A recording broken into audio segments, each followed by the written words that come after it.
스가랴서 강의 제10강 하겠습니다. 오늘도 지난주와 마찬가지로 이제 스가랴서 8장을 가지고 나는 진리와 의 안에서 그들의 하나님이 되리라 라는 제목을 가지고 오늘 두 번째 시간을 함께 하겠는데요. 우리 지난주에 살펴본 것처럼 이 스가랴서 7장 말씀에서 하나님께서 우리에게 주시는 것은 동일합니다. 너희들이 회개하고 돌이킬 때 내가 너희의 하나님이 되리라. 그러니까 하나님은 우리에게 회개를 원하시는 거고요. 그 다음에 당시에 이 유대인들은요, 금식 기도를 하였지만 그들 마음속에는 하나님에 대한 진정한 믿음이 아니라 종교적인 행위로 이것이 흘러갔다라는 겁니다.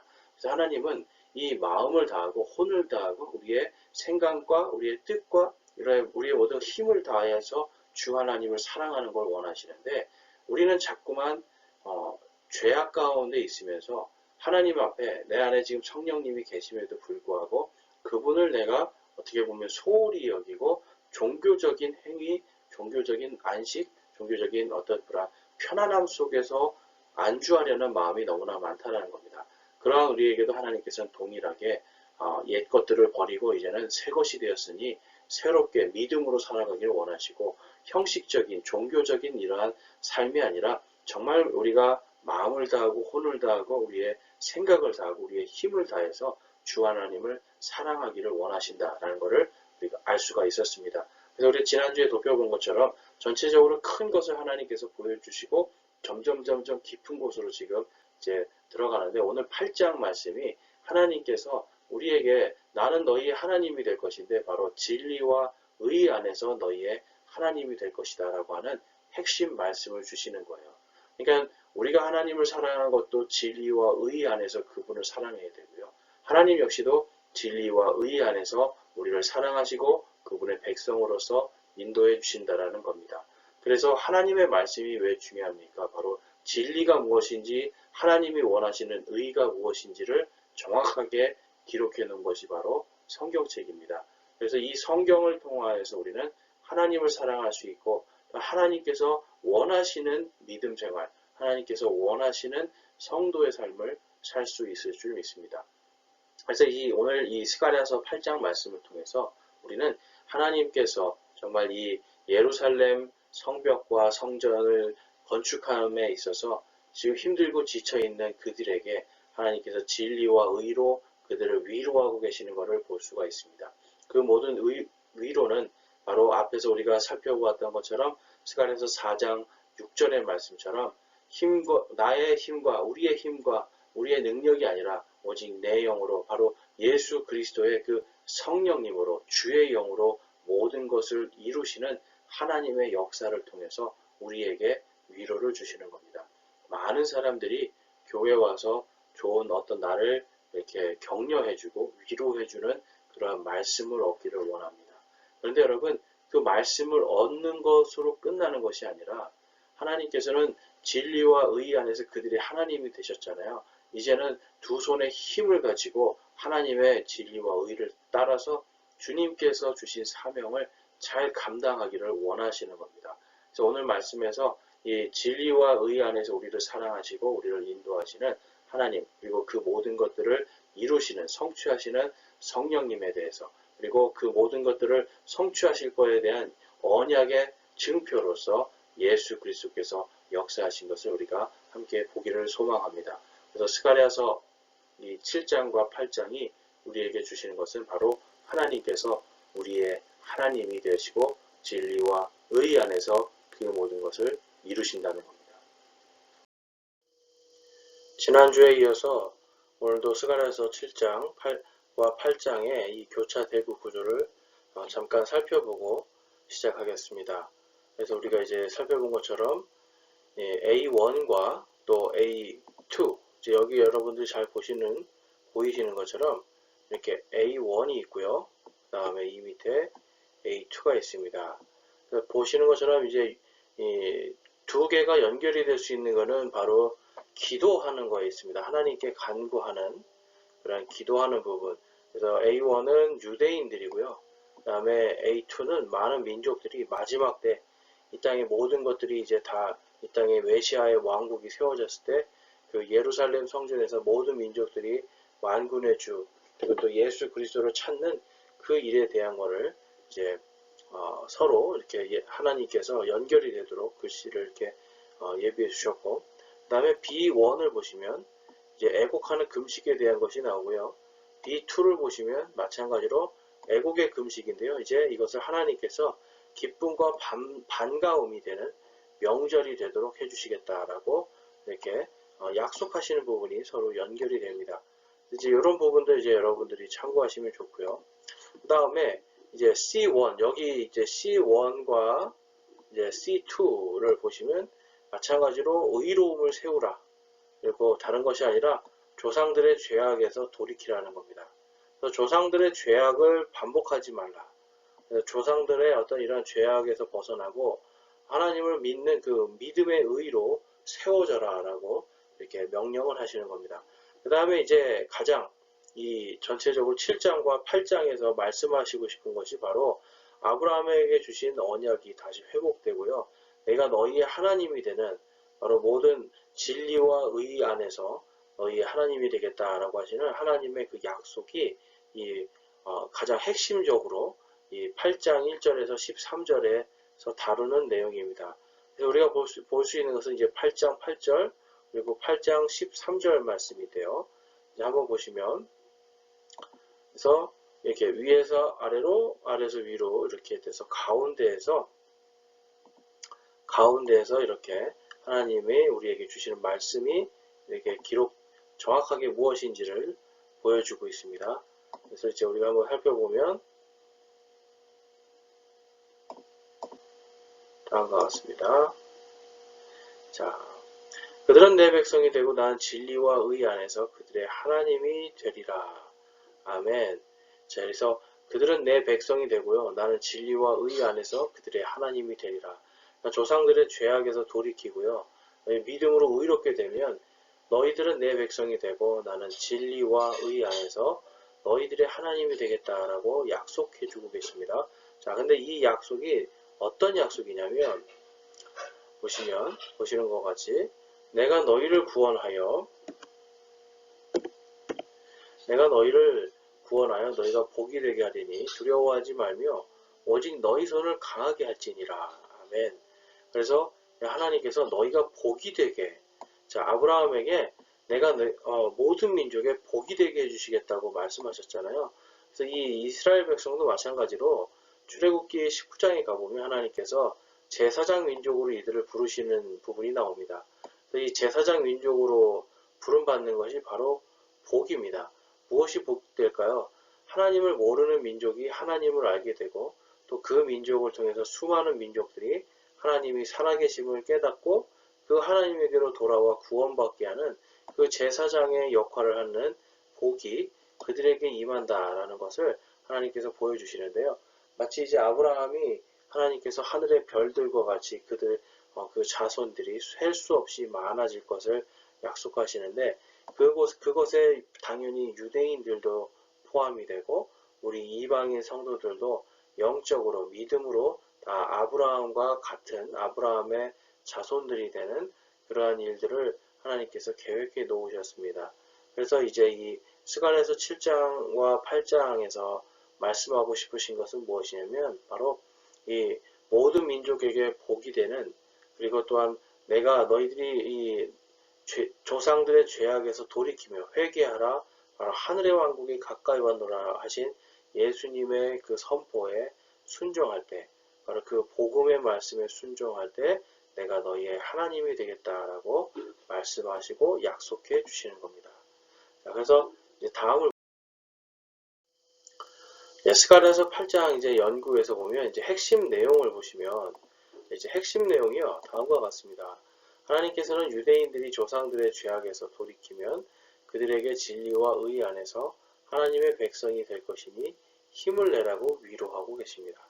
그러니까 지금 이 예루살렘 성전을 건축함에 있어서 수많은 어려움들이 있었는데요. 그런 어려움 가운데서도 끝까지 인내하고 잘 견딜 때 진리 안에서 그 예루살렘 성전을 다시 만들라고 명령하신 분이 바로 하나님이시잖아요. 그러니까 그 하나님의 진리와 그분의 의 안에서 믿음으로 참고 견디고 나아갈 때 나는 너희의 하나님이 되겠다. 그리고 너희는 너희의 손을 강하게 하라 라고 하나님께서 직접 위로하시고 함께 하심에 대한 언약을 해주시는 겁니다. 그 다음에 이제 8장으로 가면 8장 2절에서 3절에 가면 이런 말씀이 있습니다. 만군의 주가 이같이 말하노라. 내가 시온을 위하여 큰 질투로 질투하며 그녀를 위하여 큰 경노로 질투하니라. 주가 이같이 말하노라. 내가 시온으로 돌아왔은즉 예루살렘 한가운데 거하리니 예루살렘은 진리의 도시라 불리고 만군의 주의 산은 거룩한 산이라 불리리라. 자, 이 예루살렘이 진리의 도시라고 불리는 이유가 무엇일까요? 바로 그곳에 메시아께서, 바로 예수 그리스도께서 진리시고 또한 성령님이 진리시잖아요. 그래서 이 삼위일체 하나님께서 바로 이 예루살렘 성전에 거할 날이 올 것이다 라고 이렇게 말씀하고 있습니다. 실제로 이제 이것은 예수님의 이 초림 그리고 예수님의 재림 중에서 재림에서 그리고 최후의 이 땅에 세워질 하나님의 그 왕국에서 이루어질 것을 우리가 알 수가 있습니다.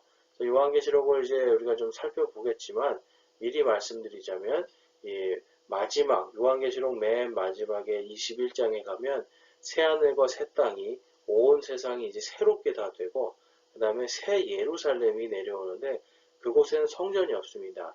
대신 하나님과 예수 그리스도께서 그곳에 성전으로 계시는 모습이 나옵니다.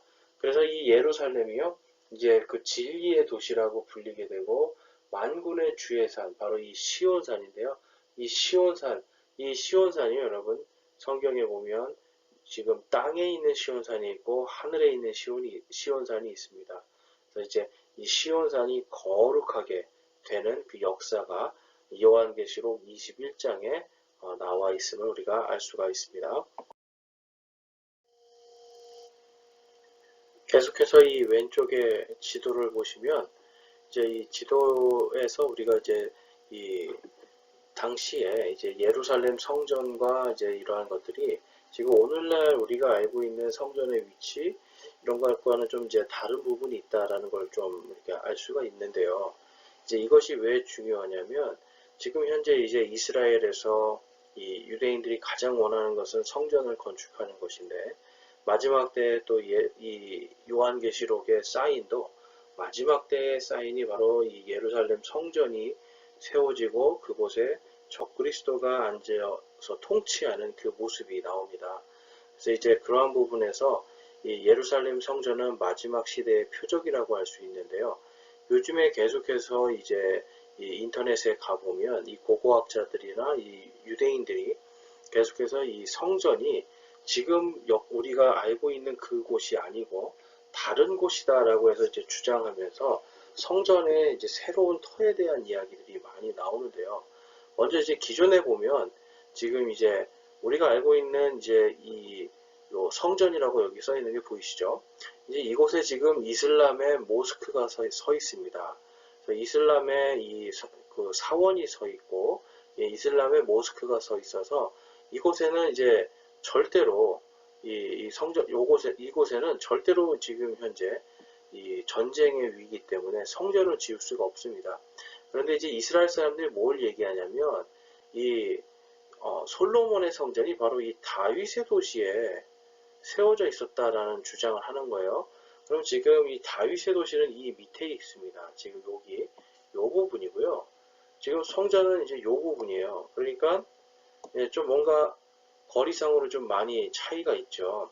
그래서 여기에는 지금 이 성전이라고 쓰여 있는 이곳에는 지금 현재 이슬람의 사원이 있기 때문에 절대로 성전을 세우기가 불가능한 상황인데 만약에 이 다윗의 도시라는 곳 이곳에 예루살렘에 그 원래 있던 성전 그리고 솔로몬의 성전이 있었다라고 한다면 이들은 지금 얼마든지 세울 수 있는 겁니다. 그래서 지금 고고학적인 연구를 하고 있는데요. 그 성전터가 어디냐라는 부분에 대해서 이 오벨산이라는 곳을 지금 주의 깊게 보고 이제 이 사람들이 이제 연구를 하고 있습니다. 또 이제 발굴을 하고 있고요, 유적을. 그래서 이제 이러한 부분들 때문에 지금 우리가 오늘 이제 다룰 거에 있어서 이 시온산 그리고 거룩한 도시 이 예루살렘 성전 바로 이러한 것들을 이제 앞으로 이제 다가올 미래에 어디에 세울지 또 어떻게 이러한 것들이 우리가 이제 예상해 볼 수 있을지를 한번 이제 살펴볼 수 있는데요. 이것이 왜 중요하냐면 스가랴에서 지금 이 마지막 때에 다시 세워질 예루살렘에 대해서 지금 예언을 하고 있는 부분이 있기 때문에 우리가 이제 앞으로의 먼 미래 아니면 굉장히 가까운 미래에 일어날 수 있는 이 일에 대해서 한번 깊이 있게 살펴보기 원합니다. 자, 역단기상 11장 5절에 가보시면 이 다윗의 도시에 대해서 이렇게 말씀하고 있습니다. 여부수 거주민들이 다윗에게 이르되 내가 여기로 들어오지 못하리라 하였음에도 불구하고 다윗이 시온 성체를 빼앗았는데 그것이 곧 다윗의 도시라. 자, 보면 지금 시온 성체라고 이야기를 하고 있습니다.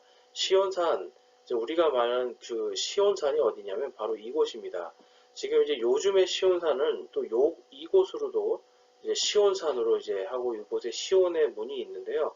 그런데 이 고대에 지금 시온산 그럴 때는 이곳도 같이 포함이 되는 거예요. 그래서 지금 시온 성체라는 말 들어보셨죠? 그리고 시온 성체고 지금 다윗의 도시 그 여부스 족속들이 가지고 있었던 성체는 이만큼이 지금 여부스 족속들이 가지고 있던 성체였습니다. 그러니까 지금 이곳에서 다윗이 지금 이곳을 이렇게 공격을 해가지고 이 성체를 뺏은 거예요. 그래서 이곳을 다윗의 도시라고 명명을 합니다. 그래서 지금도 지도에 가보면 이곳을 다윗의 도시다라고 부릅니다.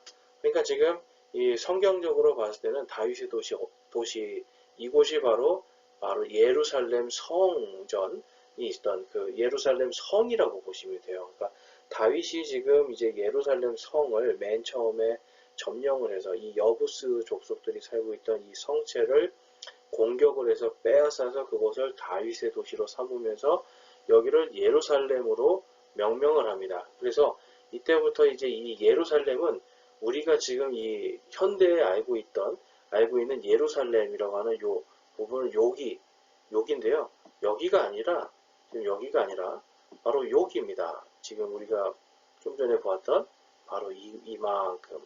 그래서 지금 여기 보면 이제 여기 실로암 연못도 보이시죠? 예수님이 지금 막 보면은 이 눈먼 사람을 고치시고 어디에 가서 씻으라고 그래요? 실로암 연못에 가서 고치라고 그럴 때 만약에 이제 뭐 이런 곳이었다고 생각해 보면 이 거리가 굉장히 멉니다. 그렇죠? 길도 뭐 복잡해서 이렇게 가야 되는데 이렇게 가야 돼요. 근데 눈먼 사람이 갈 수는 없겠죠. 근데 만약에 여기였다고 한다면 굉장히 쉽게 갈 수 있는 거리입니다.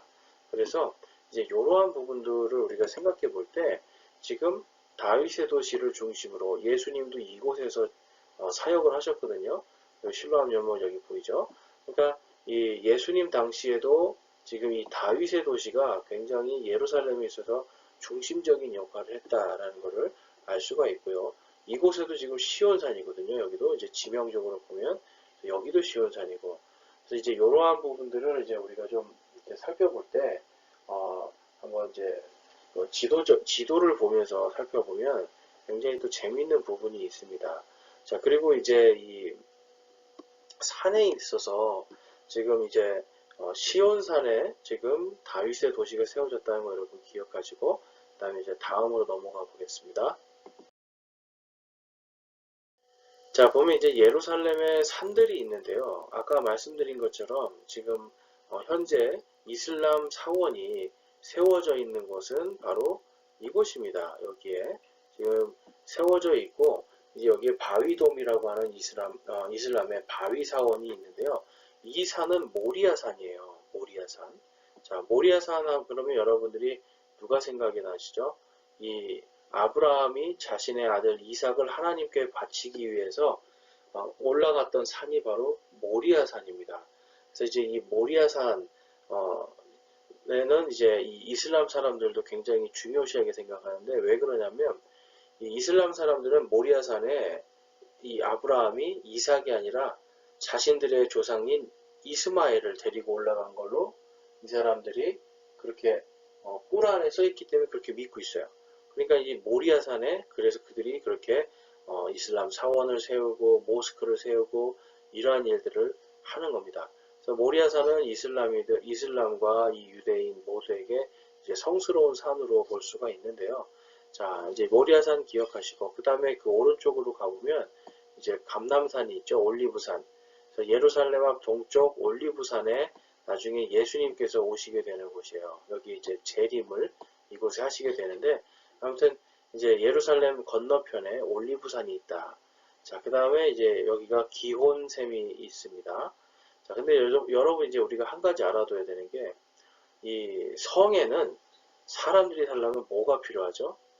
반드시 물이 필요합니다. 그런데 이 위에 이 성전산이라고 불리는 모리아산에는 물이 부족한 곳이에요. 여긴 그냥 이 광활한 그냥 산입니다. 근데 이 밑에 있는 지금 여기 다윗의 우리가 좀 전에 보았던 다윗의 도시, 이 다윗의 도시인 이 바로 이 밑에 옛날의 예루살렘이라고 우리가 볼 수 있는 곳에는 기온샘이 있고요. 그것을 통해서 이렇게 아까 봤던 이쪽에 이 샘에서 이렇게 와서 바로 실로암 연못도 있고요. 물이 굉장히 풍부한 곳이 바로 다윗의 도시였음을 우리가 알 수가 있습니다. 자, 그래서 이곳이 바로 여기도 보시죠, 여러분.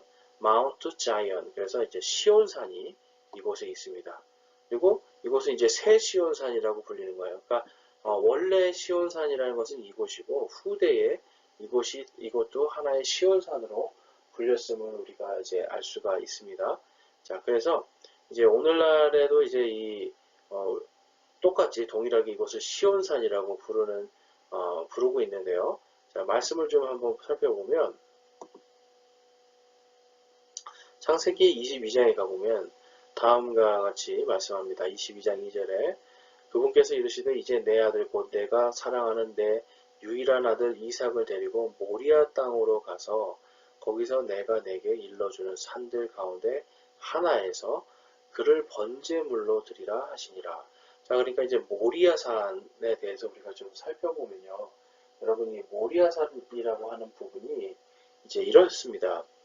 이제, 제일 큰, 우리가 예를 들면 이런 거예요.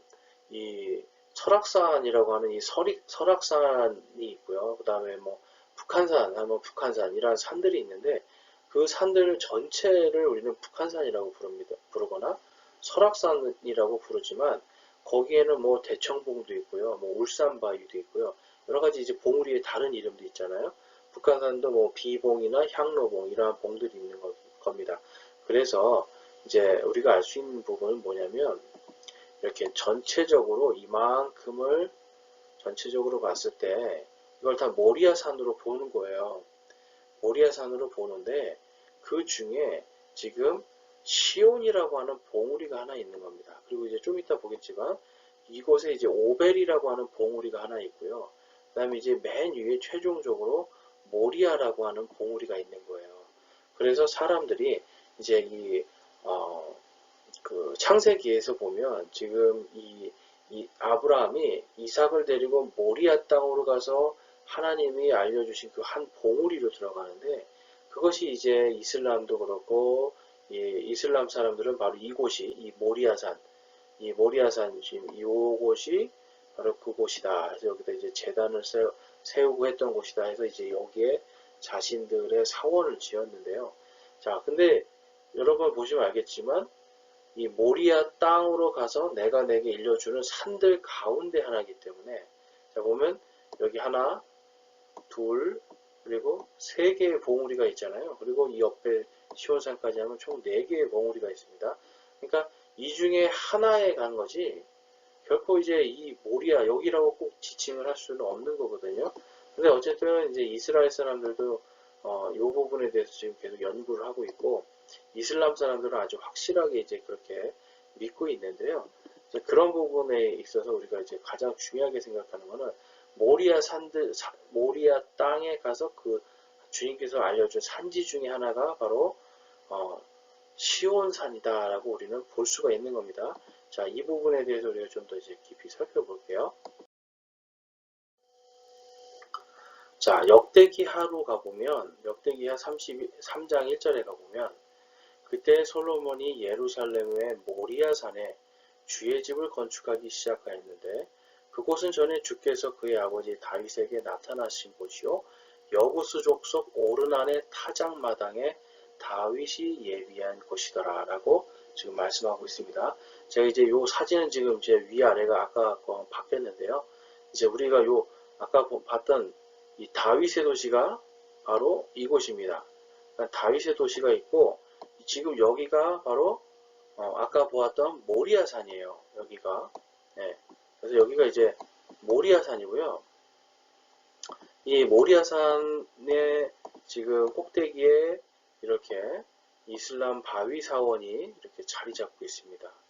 근데 지금 여기 보면 이 솔로몬 성전을 어디에 지었냐 그러면 모리아산.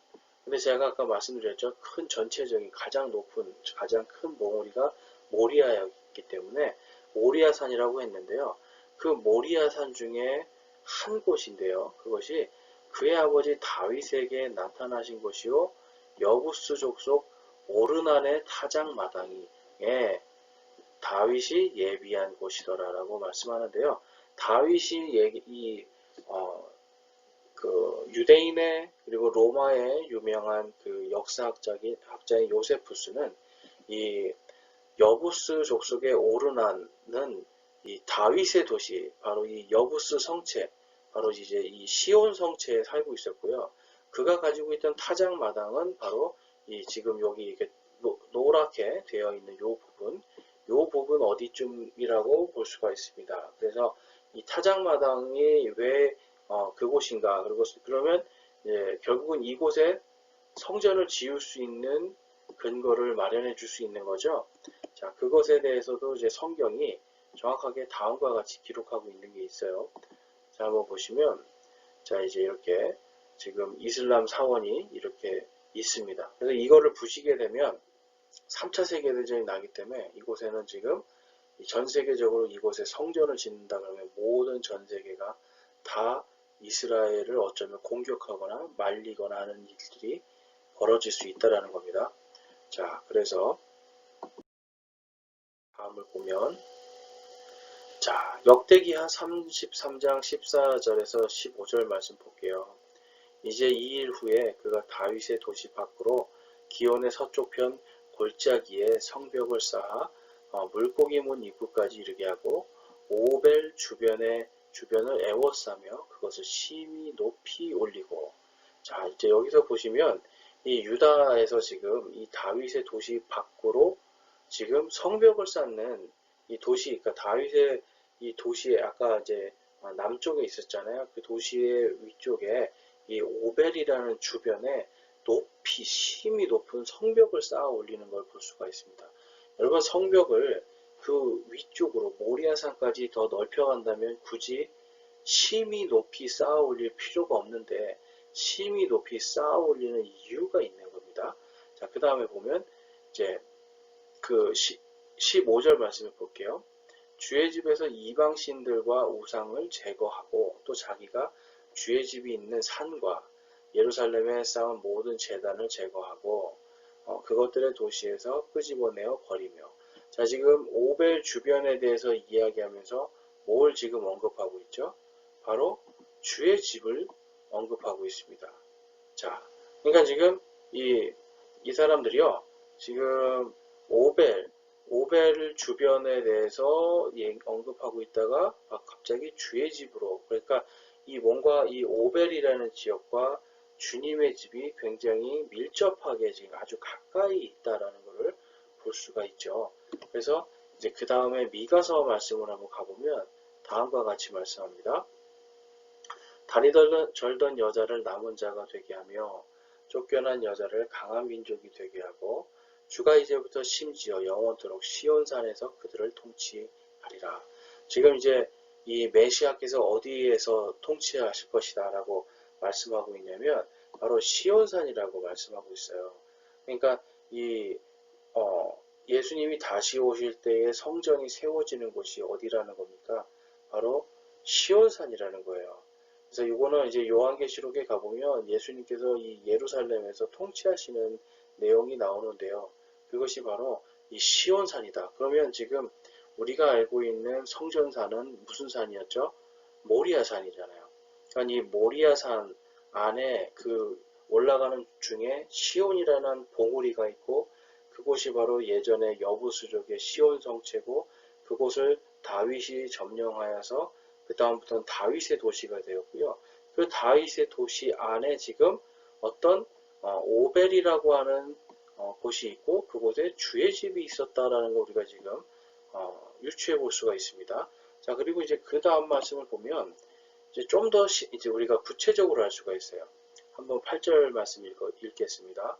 오 너 양떼의 망대여 시온의 딸의 요새여 심지어 처음의 통치 권세가 내게 이를 것이요 왕국이 예루살렘의 딸에게 이르리라. 자, 이 예루살렘의 딸에게 이르리라 하는 건 예루살렘에 있는 이 백성들에게 이른다라고 말씀하는데 지금 여기서 보면 시온의 딸의 요새여라고 그러는데요. 시온의 딸의 요새가 어디일까요? 지금 보면 이 성경 이제 말씀에 가보면 이제 시온 딸의 요새여 하면 지금 이제 이 요새가 이 히브리어로 가면 오벨입니다. 오펠이라고 오펄이라고도 할 수 있죠. 그러니까 이제 이 오벨이라고 하는 이름이 지금 시온 딸의 요새예요. 근데 이제 이곳에 왕국이 예루살렘의 딸에게 이르리라. 그러니까 이 시온산에 오벨이라는 곳이 있고요. 그 오벨이라는 곳에 예루살렘의 그 예루살렘 성 그리고 그곳에 그 성전이 있고 거기에서 이 메시아의 왕국이 임하여서 예루살렘을 통치하는 일이 생길 거다라는 겁니다. 이 오벨이라는 뜻은 이 언덕, 둔덕, 요새라는 뜻을 다 갖고 있어요. 그래서 이 구약 성경에 요새라는 나의 방패시오 요새시오 할 때 이런 요새는 오벨이라는 단어를 쓰게 됩니다. 자, 그래서 이제 오벨이라는 이름을 여러분들이 좀 기억하시고 아까 우리가 봤던 모리아산 그리고 시온산에 대해서 좀 잘 기억해 주시면 이 다음에 우리가 보는 이 도표에 대해서 이해하기가 쉽습니다. 자, 그래서 실제 지금 성전토로 추정되는 장소가 있는데요. 이제 보시면 아까 우리 그림에서 보았던 것처럼 지금 현재 성전산이라고 불리고 이 이슬람 사원이 있는 곳이 바로 이곳입니다. 그런데 문헌상으로 보면 이곳이 로마의 안토니아 요새가 될 수가 있어요.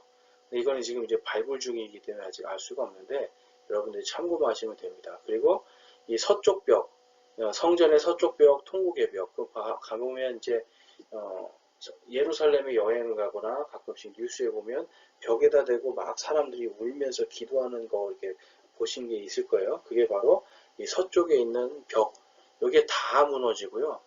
지금 이제 이런 게 다 무너지고 여기만 남았습니다. 여기만. 그래서 사람들이 이제 이것이 성전의 벽인 줄 알고 여기에서 지금 통곡을 하고 있거든요. 그런데 아까 뭐라고 그랬어요? 이 예루살렘 이 성 속에서 지금 이제 특별히 이 오벨산에 대해서 아까 말씀하셨죠. 오벨산. 이곳이 이제 시온입니다. 그리고 시온산에 딸려 있는 이 다윗의 도시. 거기서 보면 지금 성벽을 아까 높게 오벨산의 성벽을 높게 올린다고 했잖아요. 그것을 높게 올려야 되는 이유가 무엇이냐면 바로 이제 여기 이렇게 보시면 이러한 이게 평평한 곳이 아니라 시온산이고 살짝 내려갔다가 다시 산으로 이렇게 언덕이 이렇게 골짜기처럼 파여 있기 때문에 이것을 높게 올려야 되는 겁니다. 그래서 다윗의 도시의 맨 끝에 지금 무엇이 올라가 있는 거죠? 바로 성전이 이렇게 올라가 있는 거예요. 그러니까 이제 현재 이 실제 성전의 터라고 추정되는 부분은 우리가 알고 있는 것처럼 이렇게 성전산이 있는 이곳이 아니라 바로 오벨산, 오벨 언덕이라고도 할 수 있는 그리고 시온산의 맨 끝과 오벨산 이 사이에 이렇게 있는 바로 요곳이 바로 솔로몬의 성전이 있던 곳이다.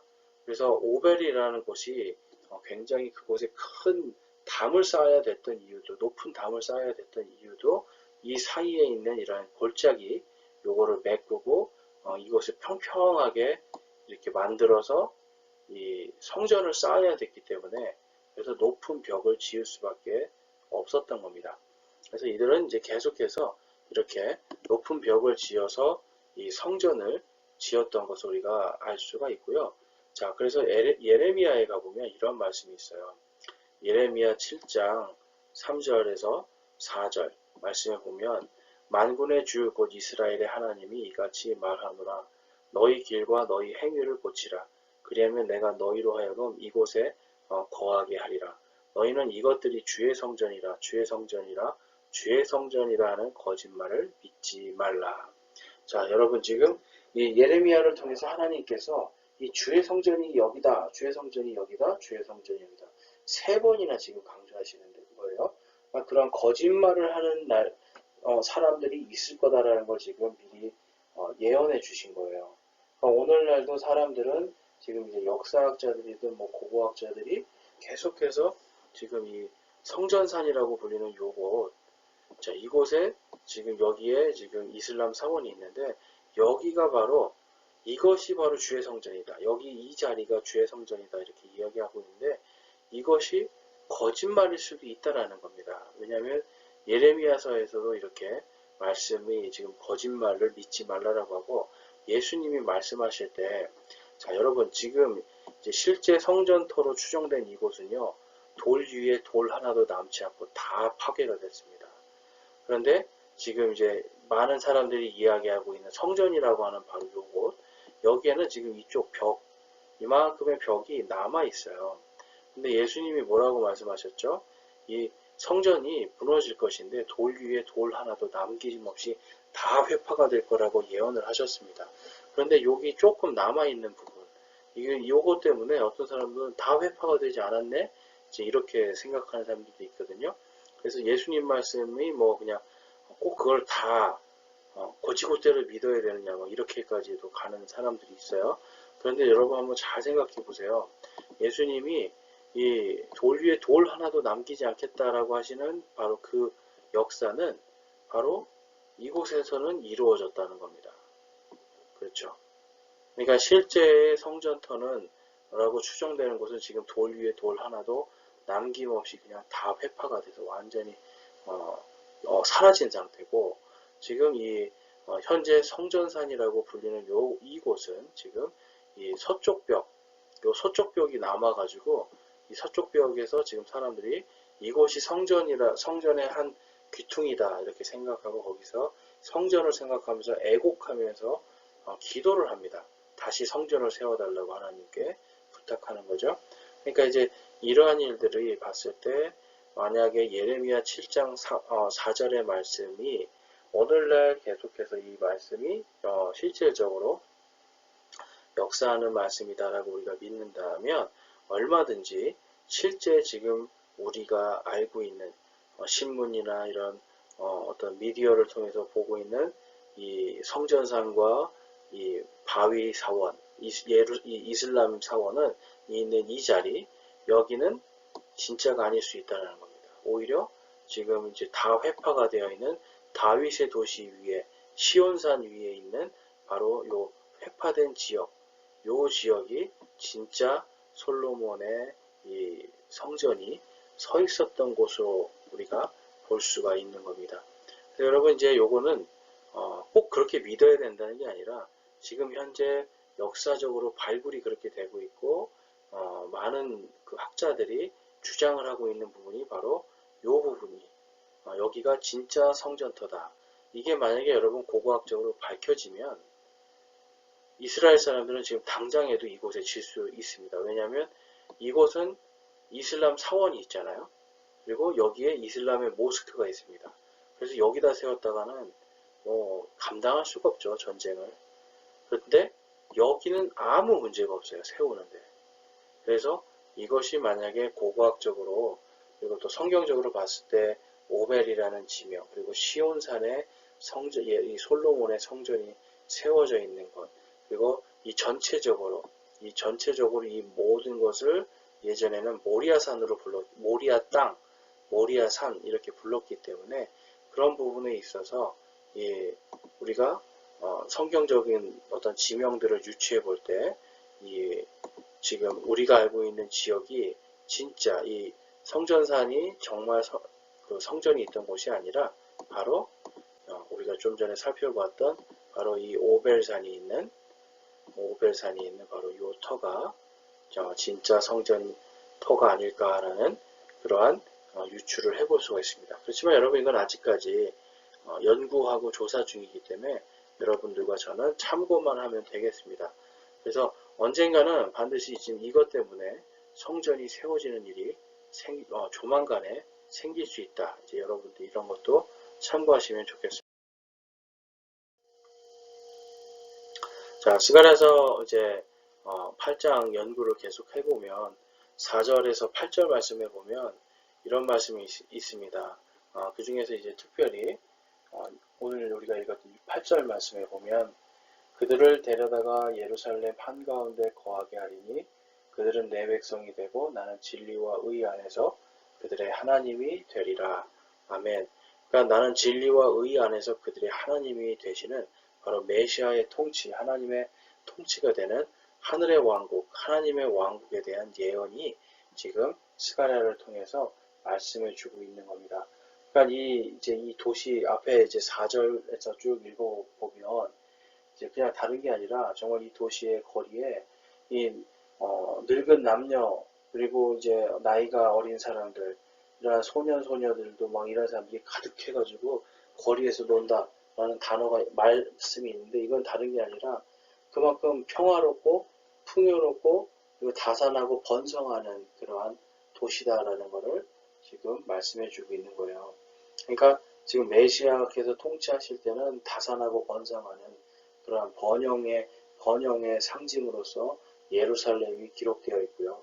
그 다음에 이제 8장 9절에서 15절에 가보면 유대인들에게 그들이 주의 말씀을 잘 행하면 아브라함의 언약이 회복되게 해주신다라는 약속의 말씀이 있어요. 그래서 13절에 오 유다의 집아 이스라엘의 집아 너희가 이교도들 가운데 저주가 된 것 같이 내가 너희를 구원하여 너희가 복이 되게 하리니 두려워하지 말며 오직 너희 손을 강하게 할지니라.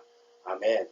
그러니까 하나님께서 우리 이제 앞전에 이제 스가랴서 4장 6절에서 힘도 아니고 능력도 아니고 우리의 힘과 우리의 능력이 아니라 오직 내 영으로 바로 성령의 힘으로 모든 것을 이루신다라고 말씀하셨잖아요.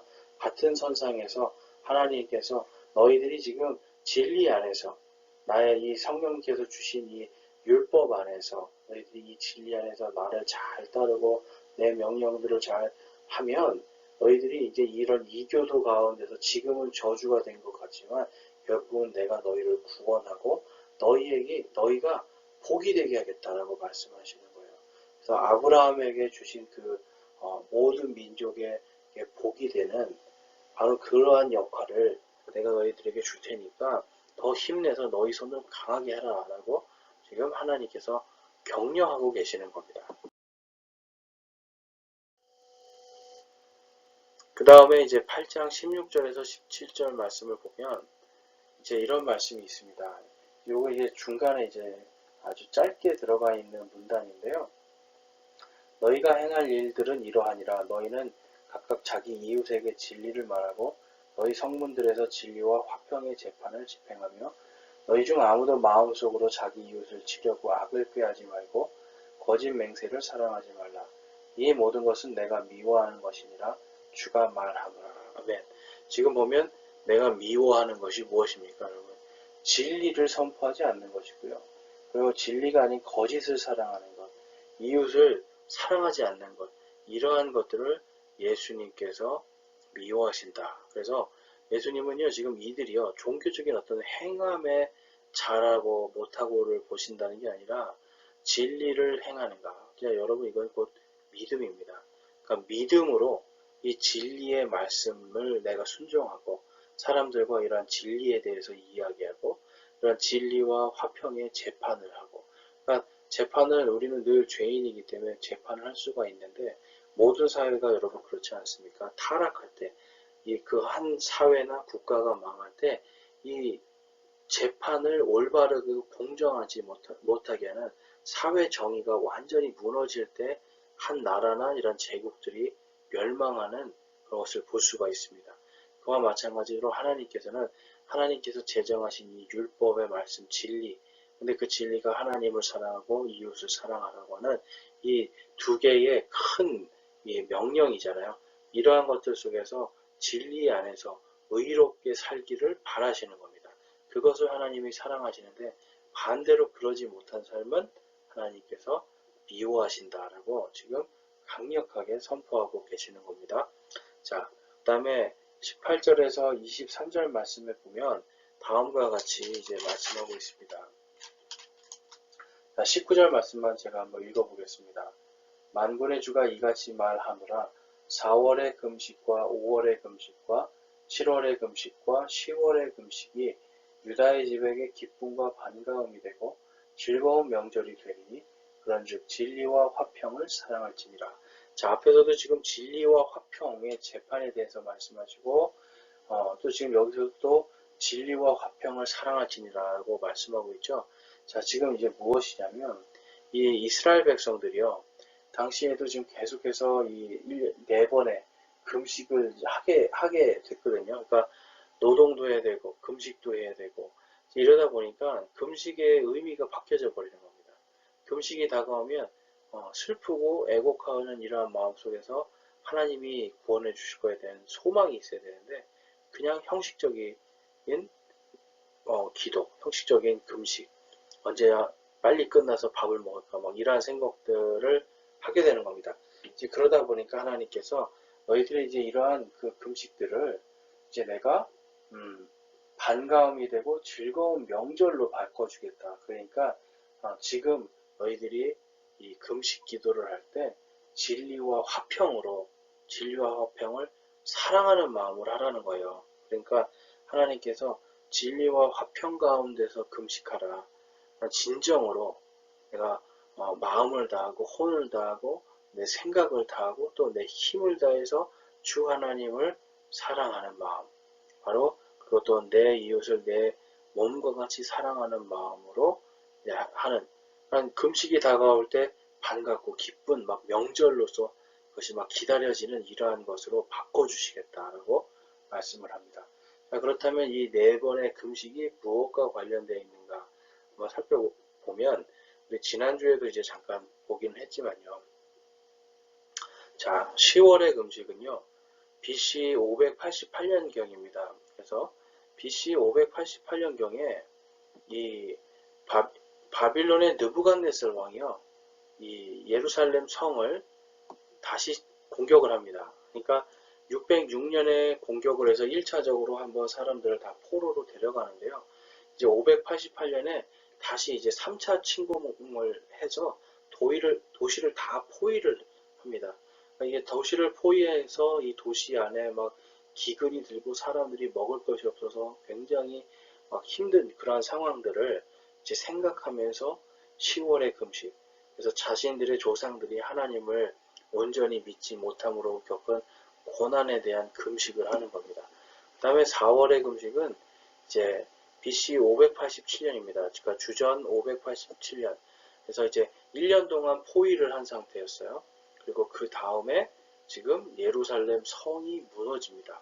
그러니까 1년 동안 포위를 해서 완전히 먹을 것도 없이 만들어 놓고 군인들이 사기도 꺾이고 힘 없게 만들어 놓은 다음에 예루살렘 성을 공격해서 성벽을 다 무너뜨리는 일이 바로 4월에 있었기 때문에 그것을 애곡하면서 4월 금식을 했고요.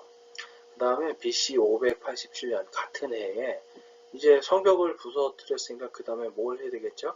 바로 예루살렘에 어떻게 보면 예루살렘이라고 하는 그 성의 상징, 어떻게 보면 존재 그 자체인 성전을 무너뜨려 버립니다. 네, 여러분 예루살렘 성벽 아까 보셨죠?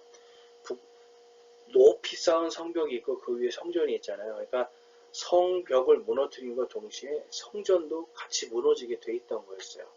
왜냐하면 그때 당시 북쪽으로 이제 이 성전이 있는 쪽으로 모리아산을 넘어서 공격을 해왔기 때문에 이들은 이제 이렇게 예루살렘 성벽과 성전이 동시에 무너지는 것을 겪어야 됐습니다. 그래서 이제 한 달의 차이를 두고 이렇게 성벽과 성전이 무너지는 일이 있습니다.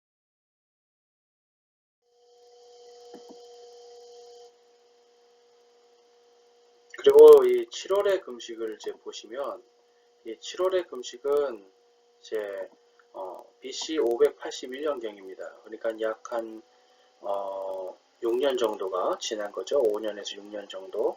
이제 이때 어떤 일이 있었냐면 582년도에 도쯤에 이제 유다 땅을 이제 이 바빌론 사람들이 포로로 데려가고 남겨진 이제 사람들이 있습니다. 귀족들, 왕족들, 이렇게 기술자들, 중요한 사람들은 다 포로로 데려가고, 그다음 그냥 일반 평범한 농민들이라든지 이러한 사람들은 빈민들은 그냥 남겨뒀습니다. 그래서 근데 그들을 통치해야 되니까 유다 땅의 총독 그달리아라고 하는 사람을 이제 세워서 다스리게 합니다. 그런데 이 그달리아가 굉장히 사람은 좋았는데요. 방심하다가 2달 만에 그냥 암살을 당합니다.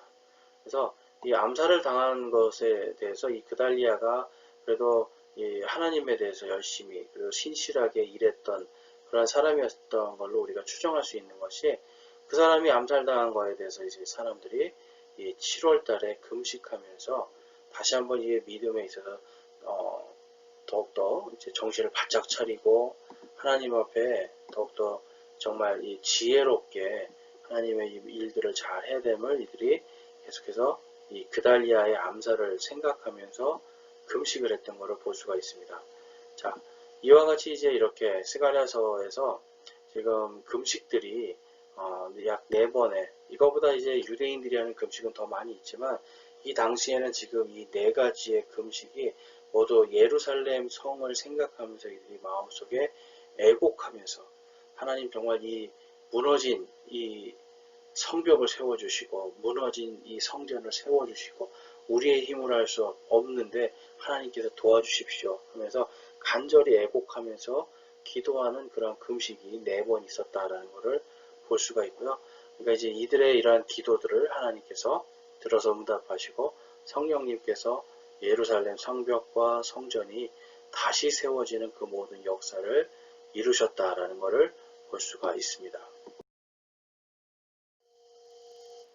자, 이번에는 그래서 이제 이 스가랴서 8장의 연구 속에서 그리스도께서 어떻게 이 모든 것들을 이제 언약을 성취하셨는가를 보면 그리스도의 초림입니다. 예수님께서 오셨을 때, 처음 오셨을 때 이런 말씀을 하세요. 마태복음 9장 14절에서 15절 말씀에 보시면 그때 요한의 제자들이 그분께 나와 이르되 우리와 바리새인들은 자주 금식하는데 어찌하여 당신의 제자들은 금식하지 아니하나이까 하매 예수님께서 그들에게 이르시되 신랑이 신부방 아이들과 함께 있을 동안에 그들이 애곡할 수 있겠느냐? 그러나 날들이 이르러 그들이 신랑을 빼앗기리니 그때에는 그들이 금식할 것이니라. 자, 그러니까 지금 이 금식, 예루살렘 이들이 명절 기간에 하는 금식에 많은 것들이 있었는데 이 모든 것들은 결국은 하나님께서 통치하시고 하나님의 왕국이 임하시옵소서라고 하는 하나님께 대한 간청이었거든요. 그런데 지금 이미 하나님의 왕국이 예수님이 이 땅에 오심을 통해서 그곳에 지금 내려왔습니다. 그렇기 때문에 굳이 지금 여기서 말하는 게 신랑이 신부방 아이들은 들러리들을 이야기하는 겁니다. 자, 신부방 아이들은 신부가 아니죠. 지금 신부방 아이들과 함께 있을 동안에 그 신부방 아이들의 그 들러리들이 애곡을 할 수 있어요. 지금 신랑이 와 있는데 여러분 얼마나 기쁘겠습니까? 그러니까 그런 기쁜 상황이 너희들이 애곡하면서 금식할 필요가 없게 되는 상황이다. 그러니까 예수님이 지금 이미 하나님의 왕국이 지금 너희들 안에 지금 와 있는데 왜 너희들이 슬퍼하느냐라는 부분을 말씀하시는 거예요. 그런데 이 신랑이 나중에 어떻게 됩니까? 십자가에 달려 죽으시고 우리의 죄 때문에 죽으시고 또 우리를 다시 살리시기 위해서 부활하시는 그 일을 이제 당하시는 거잖아요. 그래서 십자가를 통해서 그들이 이 신랑을 빼앗기는 일이 생기는데 그때에는 그들이 금식할 것이다 라고 말씀을 하는 겁니다. 그리고 또 예수님이 다시 승천해서 올라가셨죠. 그러니까 지금 이스라엘 백성들은 어떤 상황이에요? 신랑이 왔다가 지금 간 겁니다. 그러니까 지금 그들은 여전히 금식을 하겠죠. 그래서 이제 예수님의 초림에 지금 이 예수 그리스도 이 메시아의 왕국, 바로 그리스도의 왕국에 대한 1차적인 언약이 성취가 되는 것을 볼 수가 있고요. 금식이 반갑고 기쁜 명절로 바뀌는 금식이 필요 없는 그러한 상태가 된 것을 우리가 또 볼 수가 있습니다. 자, 요한계시록에서는 이제 예수 그리스도의 재림 때의 말씀입니다. 그러니까 재림 때에 성취될 그리스도의 언약인데요. 자, 21장 1절에 보면 내가 새 하늘과 새 땅을 보았으니, 자, 그리고 나 요한이 보매 거룩한 도시 새 예루살렘이 신부가 자기 남편을 위하여 단장하는 것 같이 예비한 채 하늘에서 하나님으로부터 내려오더라. 자, 아멘. 여러분 아까 신랑이 예수님이 신랑이시잖아요. 신랑이 지금 신부방에 와서 신부방 아이들하고 있었는데 그들이 이제 다시 그 신랑을 빼앗겨서 금식하는 일들이 생기지 않습니까? 그런데 이제 오늘 말씀에도 보면 이런 말씀이 있어요. 지금 이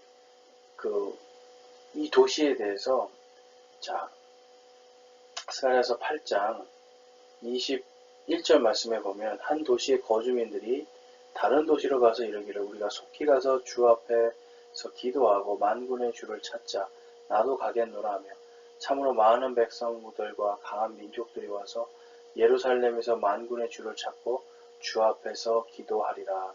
만군의 주가 이같이 말하노라. 그날에는 민족들의 모든 언어 중에서 10사람이 나와서 붙들 때 곧 유대인인 사람의 옷자락을 붙들고 말하기를 우리가 너희와 함께 가려 하노니 하나님께서 너희와 함께 하신 우리가 들었노라 하리라 하시니라.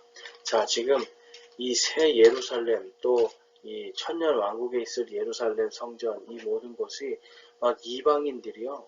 막 나도 너희들과 함께 가겠다라고 막 그곳을 사모할 만큼 거룩하고 영광된 도시가 될 거다라고 지금 스가랴를 통해서 하나님께서 말씀하시고 계시고요. 그 다음에 또 이러한 말씀이 있습니다. 앞쪽으로 가보면 자, 우리가 아까 읽었죠.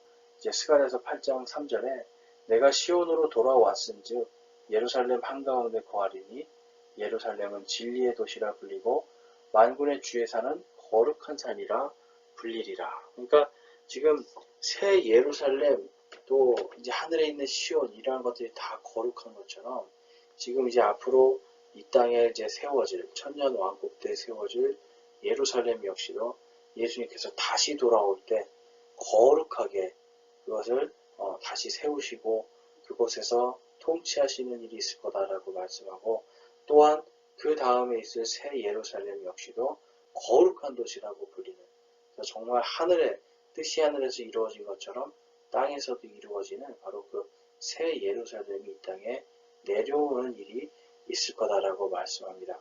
그때 어떤 일이 있는가 한번 볼게요.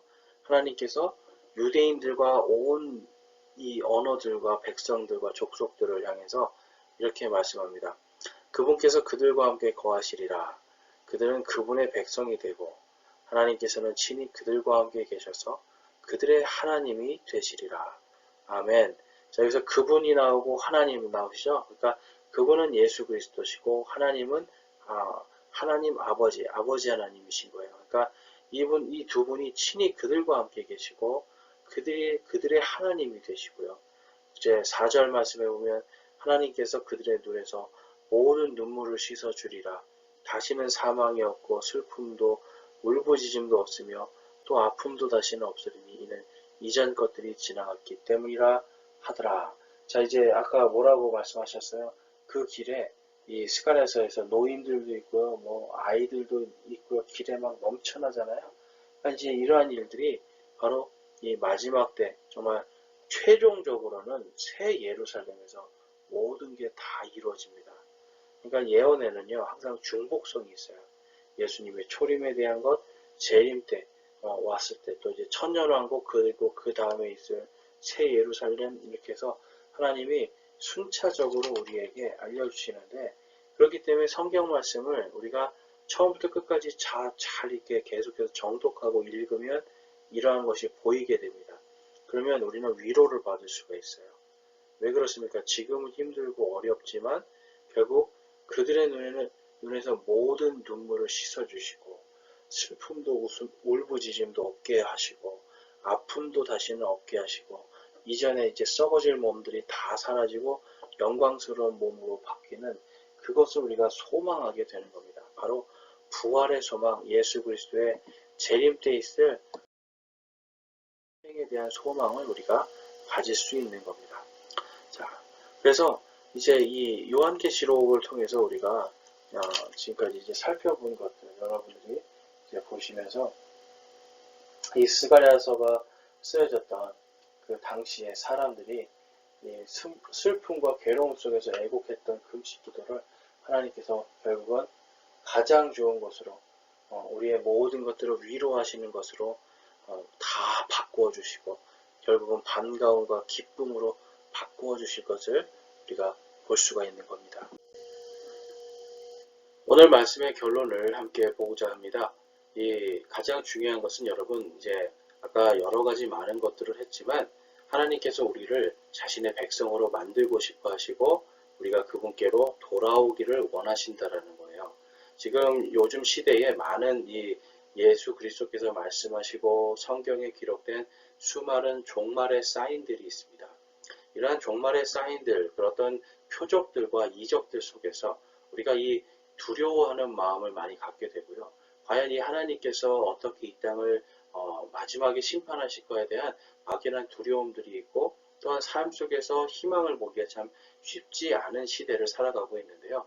이러할 때 우리는 바로 우리의 손을 강하게 하여서 하나님께서 우리에게 원하시는 바로 그 복음 전파, 생명을 구하는 그 사명을 잘 감당해야 되는 겁니다. 예수님을 믿는 사람들은요, 바로 이 복음의 사역을 위해서 우리에게 맡겨주신 이 사역을 위해서 살아가는 사람들입니다. 우리가 이 사명을 놓치게 되면요, 여러분, 이 우리의 삶 속에서 아까 이 이스라엘 백성들에게 하나님께서 회개를 촉구하시잖아요. 내게로 돌아오라. 근데 그들이 왜 그러한 일들을 하게 됐습니까? 바로 이들은 하나님을 알지만 종교적인 행위로 그냥 빠져버리는 거예요. 하나님을 진정으로 사랑하는 것이 아니라 종교 행위 속에 빠져들어가기 때문에 결국은 이들은 타락할 수밖에 없었는데요. 오늘날 그리고 이제 교회의 역사 속에서도 보면 종교 행위로 빠져서 교회가 타락한 그러한 사례들이 많이 있지 않습니까? 또한 오늘날 이 현대교회도 종교 행위로 사람들이 마음을 다하고 혼을 다하고 이 생각을 다해서 주 하나님을 사랑하는 것이 아니라 나에게 어떤 유익을 주기 위해서 종교적인 행위로 나의 평안함과 안정감을 얻기 위해서 종교 행위를 합니다. 그걸 통해서 사람들이 그것이 믿음인 줄 아는데 결국은 하나님은 그들에게도 동일하게 이야기합니다. 돌아오라는 겁니다. 바로 돌아서서 우리가 진리와 의 가운데서 하나님을 깊이 사랑할 때 그때 하나님께서 우리를 더 깊이 사랑해 주시는 겁니다. 그러한 것들 속에서 우리는 주님께서 우리에게 주신 이 사명을 잘 감당해야 되는 겁니다. 오늘 많은 것들을 보았지만 여러분 뭐 성전의 터가 어디이고 앞으로 정말 어디에 세워질 것이고 이러한 것들은 이제 참고만 하시고 사실 몰라도 되는 겁니다. 그렇지만 앞으로 분명히 성전이 세워질 거라는 것이고 그 성전이 세워질 날이 멀지 않았다라는 것이고 그러한 가운데서 세상은 예수님께서 말씀하신 것처럼 세상의 끝 바로 이 예루살렘 성전이 세워지기 전에 이 땅에 전쟁과 기근과 역병들이 있을 것이다 라고 말씀하셨잖아요. 그리고 큰 지진들이 있을 것이라고 말씀하셨잖아요.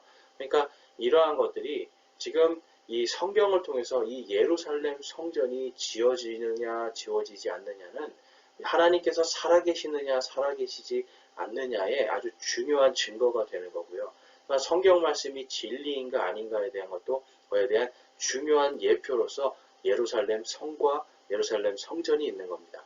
그래서 앞으로 세워질 것이 어디에 세워질 것이고 언제 세워질 것이고 이러한 것이 사실 중요한 것은 아닌데요. 또한 중요하지도 않다고 볼 수 없는 게 이러한 것들을 통해서 우리는 살아계신 하나님을 체험하고 볼 수가 있는 겁니다.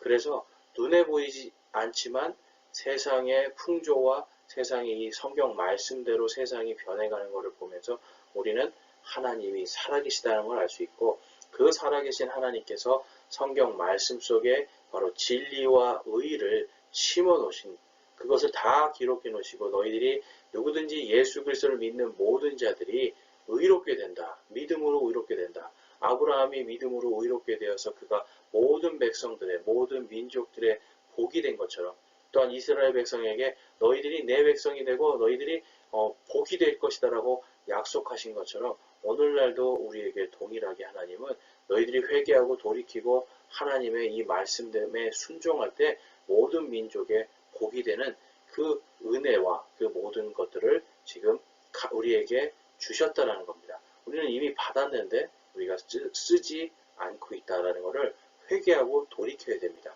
이 요한복음 14장 26절에서 28절에 보면, 위로자 곧 아버지께서 내 이름으로 보내실 성령님, 그분께서 너희에게 모든 것을 가르치시고 내가 너희에게 무엇을 말하였든지 너희가 그 모든 것을 기억하게 하시리라. 자, 지금 보면 내 이름으로 보내실 성령님이라고 말씀합니다. 그러니까 성령님은 예수 그리스도의 영이에요. 그러니까 예수 그리스도의 이름을 가진 성령님을 말씀하고 있습니다. 그분께서 바로 예수님이 가르치시고 말씀하신 모든 것들이 기억나게 하시는 분이고, 그것을 통해서 우리가 하나님께서 이 땅을 어떻게 역사하시는지 성경 속에 있는 진리와 의를 다 발견할 수가 있는 겁니다. 성령님을 통해서 세상이 운영이 되고요. 그러니까 성령님을 통해서 우리가 진리와 의 가운데서 참된 위로를 얻을 수 있는 겁니다. 그 다음에 27절 말씀에 보면, 내가 너희에게 평안을 남겨놓으니 곧 나의 평안을 너희에게 주노라. 세상이 주는 것과 달리 내가 너희에게 주노니 너희는 마음에 근심하지도 말고 두려워하지도 말라. 아멘. 여러분, 하나님의 말씀에서 우리가 근심하거나 두려워하지 않을 수 있는 것은 무엇입니까? 바로 하나님이 진리시라는 거예요. 그리고 이 진리는 반드시 이루신다는 겁니다. 근데 그분께서 누구든지 아들이 있는 자에게는 생명이 있고 아들이 없는 자에게는 생명이 없다라고 말씀하셨잖아요. 바로 예수 그리스도의 그 아들의 이름으로 오신 성령님께서 우리 안에 계시기 때문에 우리에게는 그분을 부활시킨, 그분을 죽은 자 가운데서 일으키신 부활의 생명이 있는 겁니다. 그래서 우리는 이 시대가 어떻게 변하든 두려워하지 않고 우리의 손을 강하게 할 수 있는 이유가 무엇입니까? 바로 내 안에 계신 성령님이 나를 예수 그리스도의 그 구원으로 인도하시고, 또한 이 세상에 어떻게 변하더라도 이 하늘에 있는 것이나 땅에 있는 것이나 그 어떤 것도 예수 그리스도 우리 주 안에 있는 그 사랑을 끊지 못하도록 지켜주신다라는 거예요. 그래서 우리는 이 성령님이 우리의 위로자가 되시고요.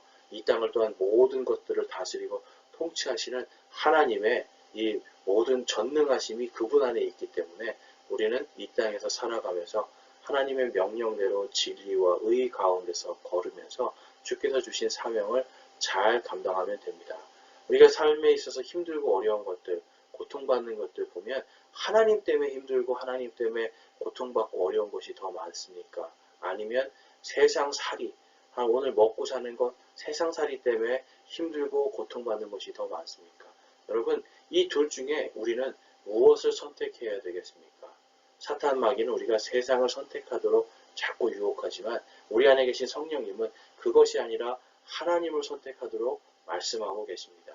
이것이 바로 진리와 의 가운데서 하나님의 백성이 될 수 있게 해주시는 하나님의 은혜입니다. 우리의 마음속에 하나님이냐 아니면 세상이냐라고 여러분 갈등하고 있을 때 무엇을 선택해야 되겠습니까? 무엇을 선택한 사람이 진리와 의 가운데 계신 하나님의 백성의 삶을 살 수가 있겠습니까? 우리는 진리와 의 가운데서 세상이 아니라 하나님을 바라보면서 하나님께서 오늘도 우리에게 명령하신 그 사명들을 잘 감당하면서 이 종말의 시대, 마지막 시대를 잘 견디고 그 주님이 주시는 위로와 평강 속에서 살아가야 됩니다. 저와 여러분이 성령님 안에서 진리와 의 가운데 걸으면서 화평과 기쁨이 넘치는 그러한 믿음의 삶, 성도의 삶을 살기를 주님의 이름으로 축원합니다.